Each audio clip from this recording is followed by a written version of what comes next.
fechando, né? Porque eu acho que a gente já está na hora dos diferentes correspondentes ao açaí e à tapioca nas castas, né?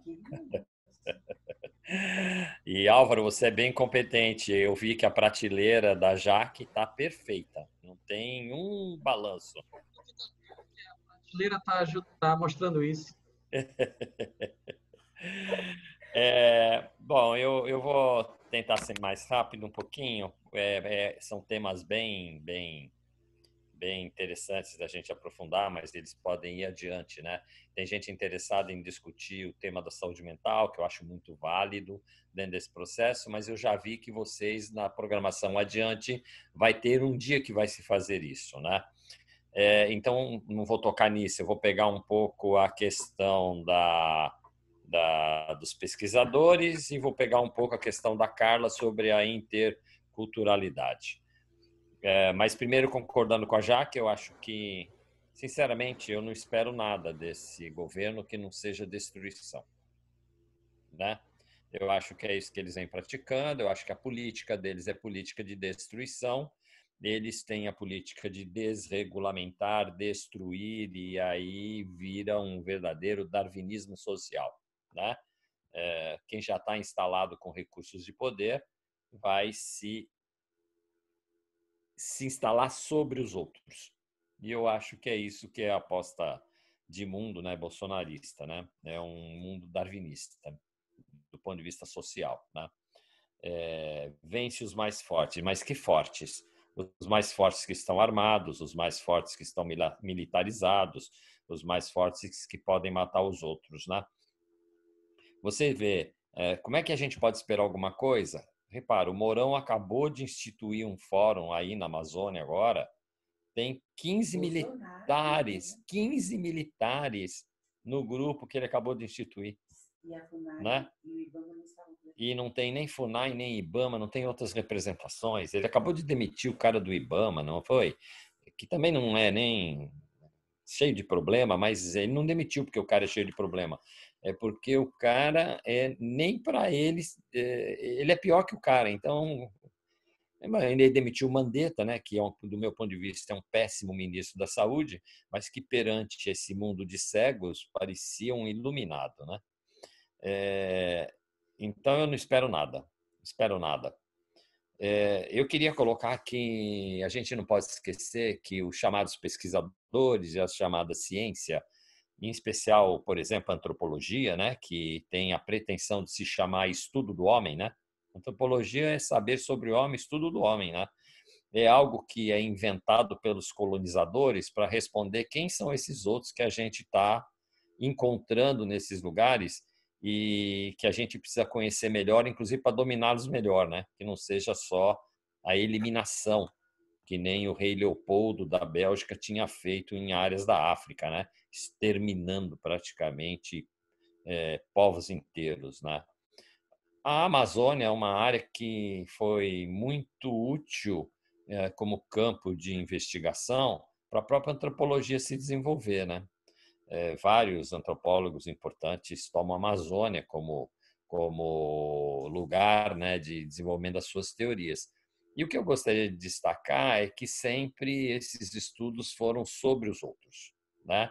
Só muito recentemente, no campo da própria antropologia, tem nascido uma discussão, eu já falei dela aqui, que é a antropologia reversa, que seria a pergunta que o Eduardo Viveiros de Castro coloca, que é: quem é o antropólogo de quem?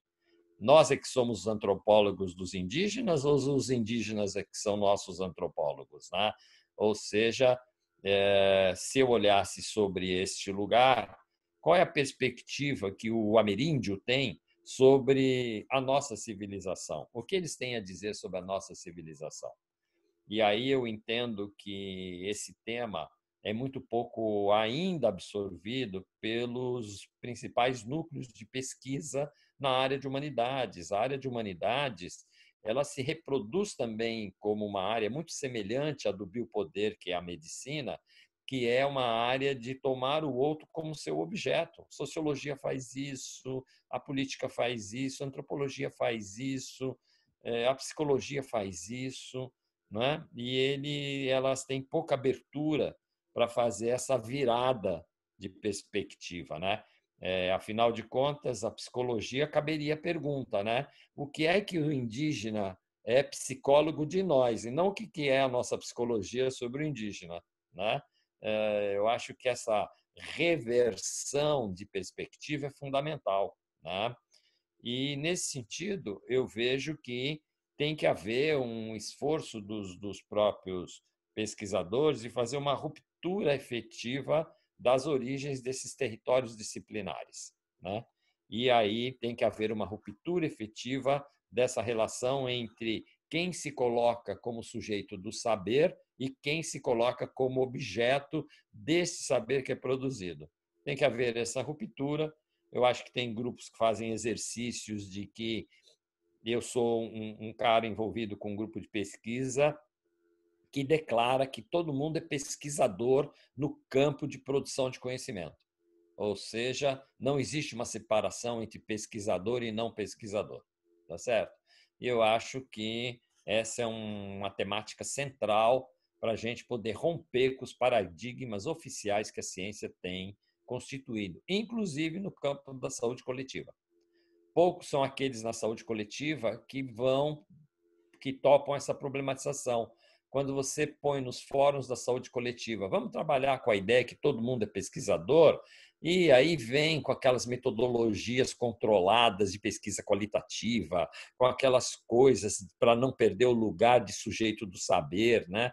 Então, a saúde coletiva se tornou também um campo conservador para pensar isso, né? E eu acho que isso é importante, tá certo? O quanto essas disciplinas, que aparentemente, inclusive da humanidades, são verdadeiros biopoder para a produção e controle de corpos, que nem a medicina. A outra questão que vem na sequência é uma conversa sobre o tema da interculturalidade. A Carla coloca uma pergunta que é uma pergunta que cabe, né?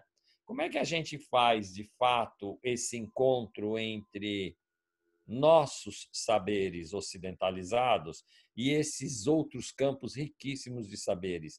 Como é que é isso no campo da relação intercultural? Bom, eu pessoalmente não sou parceiro do conceito de interculturalidade, né? Não gosto desse conceito. Eu acho que é um conceito forjado pelo Ocidente, tá certo?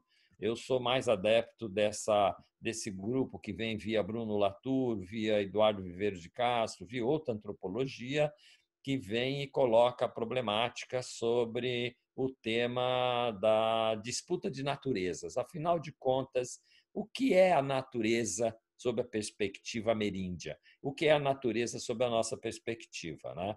Eu acho que o Eduardo, num livro dele chamado Metafísicas Canibais, ele desenvolve de uma maneira muito rica esse debate, essa conversa, e que eu acho que vale a pena a gente trazer para o campo da saúde coletiva uma conversa aberta com essa produção do Eduardo Viveiros de Castro sobre as metafísicas canibais, né?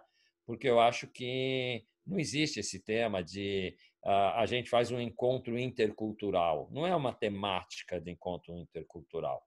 Eu acho que o tema do encontros de saberes está da outra ordem, né? Está primeiro na possibilidade de que o outro seja reconhecido como simétrico, ou seja, ele seja simetricamente tão potente, tão produtor de conhecimento válido, tão colocado no mesmo nível da chamada humanidade que qualquer outro que venha do Ocidente.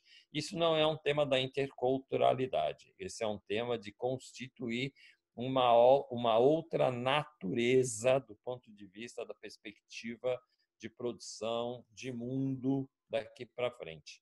E acho que não é uma simples mesclagem de saberes. O que é mais competente do saber indígena, o que é mais competente do nosso saber, então vamos juntar eles, né?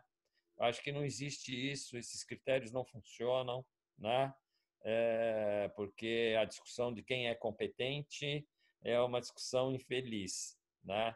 Porque é uma medição de forças. E acho que esse é um desafio, está muito bem colocado como desafio que a Carla propõe, e acho que é uma pauta que pode se desenvolver, inclusive, um debate só sobre isso, tá certo?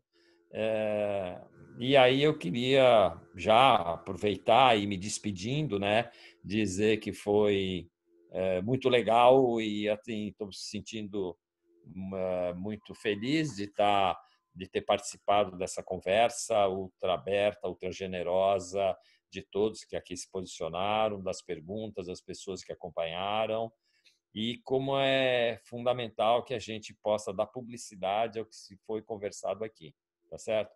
Parabéns para vocês, em nome do Álvaro, eu dou parabéns para todo mundo que construiu isso, né?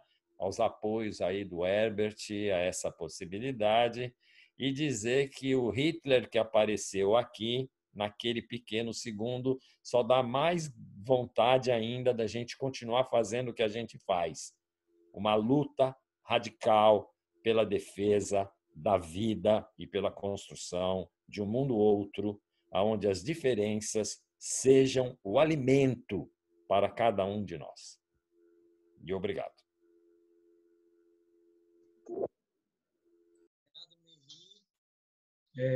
Eu vou